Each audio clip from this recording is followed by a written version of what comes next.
घर की बहू खुले आंगन में हलवाई चूल्हे पर पसीने पसीने होकर पूरी सब्जी बनाने में भिड़ी थी।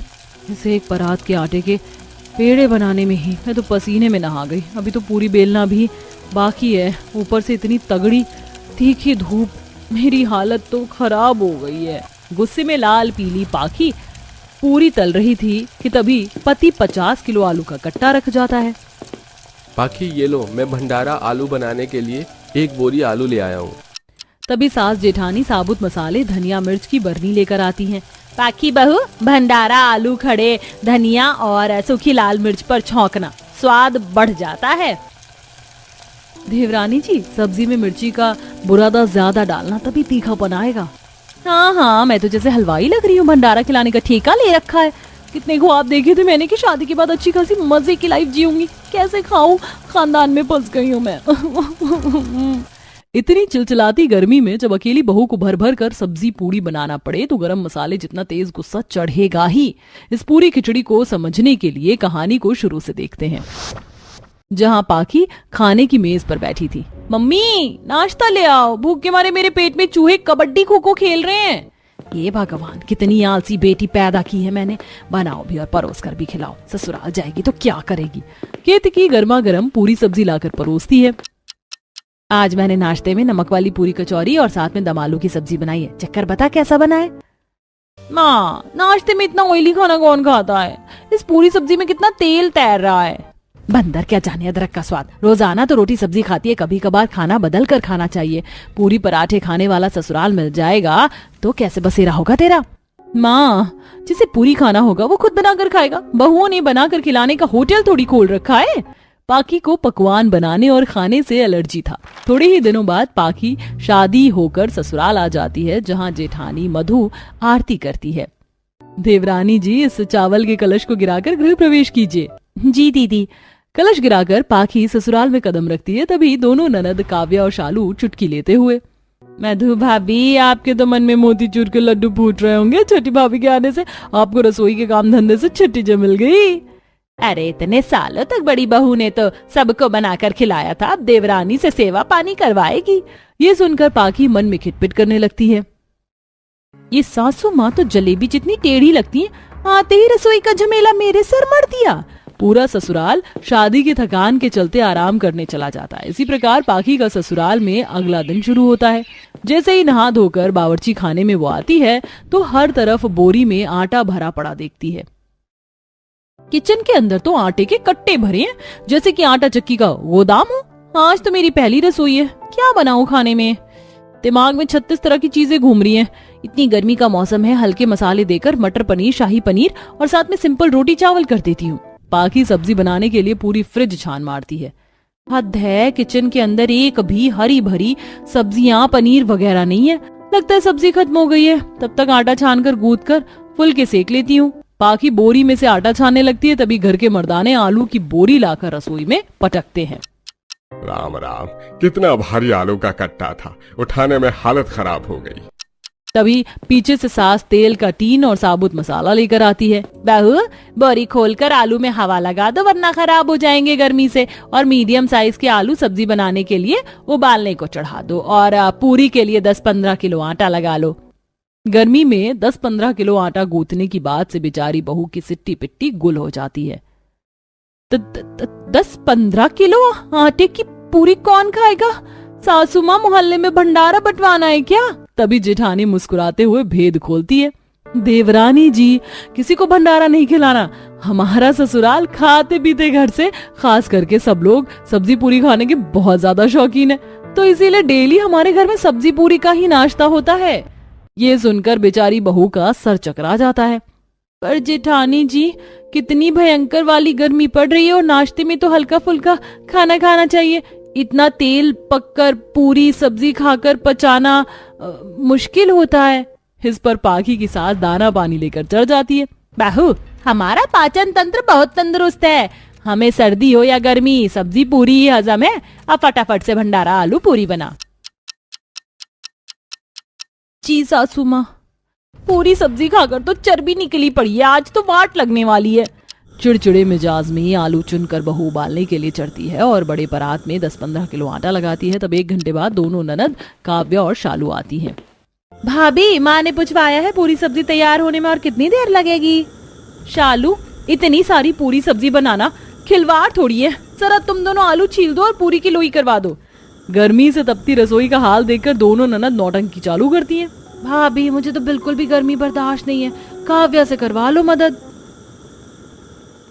अरे, मैंने कोई पूरी बनाने में पीएचडी थोड़े कर रखी है, भाभी आप बना लो। काम की ना कांच की, दुश्मन अनाज की, दोनों की बस भुक्कड़ के जैसे टूसना आता है। कम से कम मिक्सर तो बता दो, सब्जी के लिए मसाला पीसना है। अब भाभी, हमारे घर में मिक्सर नहीं है, सिलबट्टे पर मसाला पीस कर डलता है। खुंदक खाते हुए गुस्से में लाल पीली होकर बहू मिर्च मसाला पीसती है, जिससे दोनों हाथ लाल हो जाते हैं और कई बार पूरी तलते हुए छींटे पड़ जाते हैं। अरे बहू, कौन सी बीरबल की खिचड़ी बना रही है? अभी तक तेरी पूरी सब्जी नहीं बनी? सबको भूख लगी है, जल्दी लिया। इतने में तो पूरे खानदान को गरम गरम पूरी छान कर खिला देती मैं। भैंस की आंख, बस बैठे बैठे भाषण जानने को कह दो। एक तो इतना पूरी सब्जी बनाकर मेरा पूरा शरीर चिप चिप कर रहा है। पसीने पसीने होकर बहू सबको परोस कर खिलाती है। वाह बहू, एकदम हलवाइयों के जैसा दम दम भंडारा आलू की सब्जी पूरी बनाया है तुमने। चाची, मेरी प्लेट की पूरी खत्म हो गई है, और डाल दो। रूही, अभी तो मैं तुम्हें इतनी सारी पूरी दी थी, खा गई। इस घर में तो बच्चों की खुराक बड़ी जितनी है। बहू 2 पूरी डालती है, तभी रूही नखरे करती है। चाची, मुझे 2 नहीं 10-12 पूरी डाल दो, मैं खा लूंगी। भड़कते हुए बहू प्लेट भर देती है। देखते देखते डिनर बनाने का टाइम हो जाता है। इतना तेल वाला पूरी सब्जी खाकर मेरा तो पेट भी नहीं भरा। कसम से अभी रुमाली रोटी सब्जी बनाती हूँ। बहू लिस्ट बनाकर ले आती है। अर्जुन जी, सफल डेयरी से 1 किलो चाप ले आइए, मैं सबके लिए डिनर में स्पेशली रुमाली रोटी और मलाई चाप बनाकर खिलाऊंगी। अरे बाकी फालतू के पैसे खर्च क्यों करना, अभी रसोई में आलू पड़ा तो है, आलू की सब्जी और पूरी बना लो। दोबारा से आलू? पूरे दिन में तो आपने खाए थे। बहू, तुझे बताया था ना कि पूरी सब्जी हमारे परिवार का खाना पानी है। हम देसी लोग हैं, मैं तेल में चुपड़ा खाना पसंद है। इस बार आलू की 2-3 किस्म की सब्जी बनाना, सूखे आलू, आलू दम और आलू कतली। जी माँ जी। बहू किचन में वापस लौट कर किलस कर बहुत सारा आटा लगाकर 3 तरह की सब्जी और पूरी बनाकर खिलाती है। भगवान जी, कैसे खाईलाल परिवार में फंस गई मैं। दिन रात पूरी सब्जी चर कर मेरा पारा चढ़ रखा है। इसी तरह अब पाखी को रोजाना अपने ससुराल वालों को गर्मी में भी पूरी सब्जी का ही नाश्ता करवाना पड़ता था। इसी तरह 2-3 हफ्ते गुजर जाते हैं। हे भगवान, कैसे कंजूस मक्खी चूस ससुराल में फंस गई हूँ। दिन रात आलू खाकर मैं तो बोर हो गई हूँ। हरी सब्जी रोटी खाने के लिए तरस के रह गई। तभी पूरी बनाते वक्त सिलेंडर खत्म हो जाता है। अच्छा हुआ, सिलेंडर समाप्त हो गया। अब खाओ पूरी सब्जी। सासू माँ, सिलेंडर खत्म हो गया है, पूरी सब्जी नहीं बन पाएगी। अरे बहू, एक निपुण गृहिणी इस तरह की बातें नहीं करती, निवारण ढूंढती है। चला। सास बहू कड़ी धूप में आंगन में आती हैं और वहां पर ईंट से हलवाइयों के जैसे चूल्हा बना देती हैं। चल अब झटपट से पूरी सब्जी बना ले। गैस खत्म होने के बावजूद भी एक दिन पूरी सब्जी बनाने से बेचारी बहू नहीं बचती। गरम गरम लू खाते हुए पूरी सब्जी बनाती है। एक तो इतनी तगड़ी हवा चल रही है, चूल्हा बुझ रहा है। मेरी जलेबी जितने टेढ़े ससुराल वाले ऐसे नहीं सुधरेंगे। इन जीभ के चटोरों को अब मजा चखाना पड़ेगा। बहू रसोई की पूरी मिर्च का बुरादा बनाकर सब्जी में डाल देती है, जिससे सब्जी का रंग लाल हो जाता है। जैसे ही पूरा परिवार उसे खाता है तो दोनों ननद नागिन डांस करने लगते हैं। ससुर के कान से धुआं निकल जाता है, सास की जुबान जल जाती है। हाय हाय, करम जली नाच पीटी, कितनी तीखी मिर्च मसाले डाले हैं, सब्जी में धुआं निकाल दिया। क्यों माँ जी, आपको तो तीखी मिर्चदार सब्जी पसंद है? लीजिए, पतीला भर कर खाइए। जब से मैं शादी करके आई हूँ तब से नाक में दम करके रख दिया है। डेली डेली पूरी सब्जी बनवाकर या तो आप लोग सादा खाना खाएंगे या मैं मायके चली। हलवाई लगवा लीजिए आप लोग। बहू अपने ससुराल वालों के आगे कोई चारा नहीं छोड़ती, जिसके चलते उन सबको शर्त माननी पड़ती है। अब हफ्ते के 6 दिन सादा खाना और 1 दिन सब्जी पूरी बनता है। ससुराल की पहली रसोई में नई देवरानी पीहू ने सबको अपने हाथ का टेस्टी खाना खिलाकर सभी का दिल जीत लिया था। तब रसोई में बर्तन साफ करते हुए, पहली रसोई में सबको मेरे हाथ का खाना बहुत पसंद आया, अब तो रोज ऐसे ही तारीफ मिलेगी। पहली रसोई का खाना अच्छा क्या बना लिया तुमने, तो क्या 7वें आसमान पर चढ़ने लगोगी? इसकी तुम्हें कोई जरूरत नहीं है। दीदी मैं तो क्या, अभी तुम्हें पता नहीं है तुम्हारे साथ ससुराल में क्या क्या होने वाला है। मैं तुम्हारी जेठानी हूँ, देखती जाओ। इतना कहकर डिम्पल वहां से चली जाती है। ऐसे ही पीहू अपने ससुराल की जिम्मेदारी निभाने की कोशिश करती है, लेकिन चालाक जेठानी उसके हर काम को अपने तेज दिमाग से खराब कर देती है, जिसके बाद उसे खुद भी खरी खोटी सुनाती है और सास से भी चुगली करती है। इसी के साथ मानसून का महीना लग जाता है। काफी गर्मी में पीहू खाना बना रही थी कि अचानक से रसोई की खिड़की के बाहर आंधी चलने लगती है। ये देख वो खुश हो जाती है। अरे वाह, जिस पल का मुझे इंतजार था वो आ ही गया। अब मैं ससुराल में अपनी पहली बारिश नहीं बल्कि पूरा मॉनसून बहुत अच्छे से एंजॉय करूंगी। सबको गरम गरम भजिया पकौड़े बनाकर खिलाऊंगी और वो बारिश का तेज नींबू वाला बना हुआ भुट्टा, उसकी तो बात ही कुछ और है। और वो तीखी चटनी वाले मोमोज, वो तो मैं अपने हाथ का सबको बनाकर खिलाऊंगी। लगता है थोड़ी देर में बारिश होने वाली है। मैं छत पर चलती हूँ बारिश में भीगने। रसोई का काम खत्म करके पीहू फटाफट से छत पर चली जाती है, जहां तेज हवाओं के साथ मानसून की पहली बारिश की बूंदें पड़ने लगती हैं। वाओ, कितना अच्छा लग रहा है बारिश में भीगकर। थोड़ी देर में जाकर सबके लिए पकौड़े बनाऊंगी और सब एक साथ बैठकर चाय पकौड़े खाएंगे। तभी उसे ढूंढते हुए उसकी जेठानी छाता लिए छत पर आती है। मैं कब से आवाज लगा रही हूँ और तुम यहाँ बारिश में थिरक रही हो। दिमाग तो ठीक है ना तुम्हारा? नई बहू होकर ऐसे छत पर आना जरूरी है? अभी मॉनसून की पहली बारिश सिर्फ तुम्हारे लिए नहीं, हमारे लिए भी। अब जाओ माँ जी और मेरे लिए पालक, प्याज, पनीर इनके पकौड़े बना कर लाओ। दीदी पकौड़े तो मैं बनाने जा ही रही थी, बस अभी 10 मिनट में बनाती हूँ कपड़े बदल कर। नहीं, तुम कपड़े नहीं बदलोगी। किसने कहा था तुमसे कपड़े गीले करने के लिए? अब जाओ और इन्हीं कपड़ों में गर्मा गर्म पकौड़े बना कर लाओ हमारे लिए। ठीक है दीदी। बेचारी देवरानी गीले कपड़ों में ही रसोई में जाकर सास और जेठानी के लिए पकौड़े बनाती है, जिससे उसके शरीर में खुजली होने लगती है। ये गीली साड़ी मुझे बहुत परेशान कर रही है। पता नहीं जेठानी जी ने ऐसे क्यों डांटा मुझे। मैं बस अपने ससुराल की बारिश का ही तो लुत्फ उठा रही थी। जैसे तैसे पकौड़े बनाकर वो सास और जेठानी को खिलाती है कि जेठानी पकौड़े खाते ही गरम पकौड़ों से देवरानी के हाथ पर मार देती है, जिससे उसका हाथ जल जाता है। जेठानी जी आपने क्या किया? वो गरम पकौड़ा था। हाँ, तो हमें कुछ भी अंट शंट बनाकर खिला दोगी क्या? इन पकौड़ों में नमक नहीं है। तुम्हारी जेठानी बिल्कुल ठीक कह रही है। वो भी जब कुछ खाना बनाकर लाती है तो थोड़ा चख लेती है। तुमने चखा क्यों नहीं?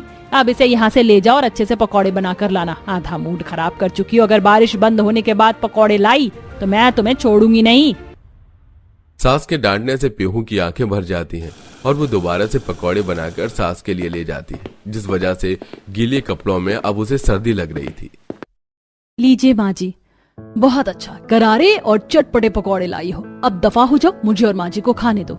माँ जी मैं भी बैठ जाऊँ आपके साथ? साथ में पकौड़े खाते हैं ना? क्या मैंने या बड़ी बहू ने कहा कि तुम यहाँ बैठ जाओ? लातों के भूत बातों से नहीं मानते।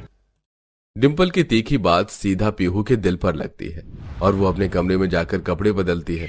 अगले दिन फिर बारिश का मौसम हो जाता है। तब पीहू, कल पकौड़े नहीं खाए तो क्या हुआ? बारिश में भुट्टा खाने का भी अलग ही मजा है, जो नींबू निचोड़कर नमक लगाकर बहुत अच्छा लगता है। छाता लेकर बाहर चली जाती हूँ। पीहू बाहर छाता लेकर जाने वाली होती है, लेकिन बारिश में भीगने के लिए वो छाता लेकर ही नहीं जाती और फिर भरे हुए रास्ते को जैसे तैसे करके पार रोड से 3 भुट्टे घर ले आती है। तब जेठानी, ये लीजिए माँ जी, हमारे घर की मल्लिकाएं हिंद आ गई हैं। हम सबको बिना बताए कहाँ गई थी तुम बारिश से? तुम्हारा पेट नहीं भरता क्या, जो कल भी भीग ली और आज भी? सॉरी माँ जी। जेठानी जी आपको मैंने बताया नहीं, लेकिन बारिश का मौसम था तो सोचा आपके लिए भी भुट्टा ले आऊं। मैं अब साथ में खाएंगे। साथ में खाएंगे, लेकिन ये नहीं कि मेरे और माँ जी के दांतों में चिपक जाता है। इसके भुट्टे के दाने अलग से निकाल कर इसका चाट बनाकर लाओ, तब खाएंगे हम। लेकिन जेठानी जी भुट्टे का असली मजा तो... बहू तुम्हें एक बार की बात समझ नहीं आती? जो तुम्हारी जेठानी बोले ना वैसा कर दिया करो। तब पीहू तीनों भुट्टों का चाट बनाकर सास और जेठानी को दे देती है और खुद पीहू के लिए कुछ भी नहीं बचता। वो अपने ससुराल में आकर भी सबसे बहुत अलग थी। अपना पति टाइम देता था, न ही ससुराल में सास और जेठानी समझती थी। ऊपर से मॉनसून की वजह से जो पड़ोसी या रिश्तेदार मिलने आते हैं, उनके बच्चे कीचड़ गंदगी फैला देते हैं, जिस वजह से ये काम भी पीहू के हिस्से में आता है। मैं अपने ससुराल में क्या क्या अरमान लेकर आई थी कि मैं बारिश में सबके साथ पकौड़े, नींबू वाले भुट्टे खाऊंगी, गर्मा गर्म मोमोज बनाकर खिलाऊंगी, झूले झूलूंगी। लेकिन ऐसा तो यहाँ पर कुछ भी नहीं है। बस पूरे दिन घर की सफाई और इस कीचड़ को साफ करने में दिन बीत जाता है। अपने ख्वाबों में हमें गाली दे रही हो क्या? ध्यान कहाँ है तुम्हारा? दिखता नहीं है यहाँ पर कितनी गंदगी है, दाग है। जल्दी साफ करो और उसके बाद कॉफी बनाकर लाना। सामने वाली पड़ोसन की बहू आ रही है। दीदी उसके बाद मुझे बारिश के गंदे कपड़े धोने जाने, कॉफी आप बना लीजिए। देवरानी होकर तुम मुझे काम दोगी? चुपचाप से जो बोला है वैसा करो। बोला था ना माँ जी ने, तुमको समझ नहीं आता? ठीक है दीदी। फिर पीहू उन कीचड़ के पैरों की सफाई करके डिम्पल और पड़ोसन के लिए कॉफी बनाकर लाती है, जिसके बाद बदबूदार बारिश के कपड़े धोती है। बस इन सब चीजों में ही उसका सारा वक्त निकल जाता है। फिर शाम की बारिश के समय पीहू सब्जी लेने बाजार जा रही होती है, लेकिन डिम्पल उसे अकेले नहीं जाने देती। उसके साथ बाजार आ जाती है। सब्जी खरीदने के बाद वो अकेले मोमोज खाती है, लेकिन उसे नहीं देती और लौटते वक्त गड्ढे में गिर जाती है, जिससे आसपास के लोग उस पर हंसने लगते हैं। देखो ये औरत बहुत देर से अपनी देवरानी पर चिल्ला रही थी और डांटते हुए कीचड़ में जा गिरी। अच्छा हुआ। आपने बिल्कुल ठीक कहा, ऐसों के साथ ऐसा ही होना चाहिए। बेचारी को बारिश में सारा सामान पकड़वा रखा है, खुद आगे आगे चल रही है।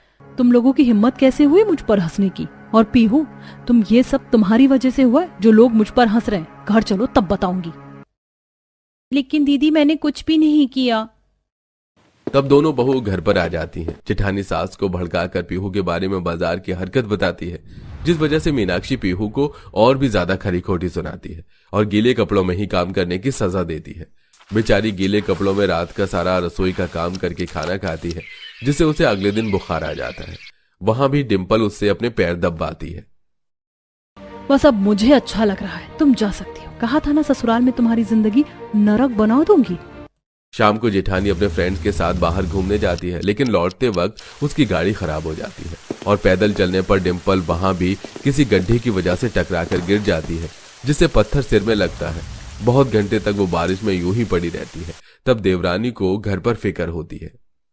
हे भगवान, माँ जी ने कहा था जेठानी जी शाम को आ जाएंगी, लेकिन अब रात के 8 बज रहे। मुझे उन्हें ढूंढने के लिए जाना ही होगा। 4 घंटे से आज बारिश भी नहीं रुकी।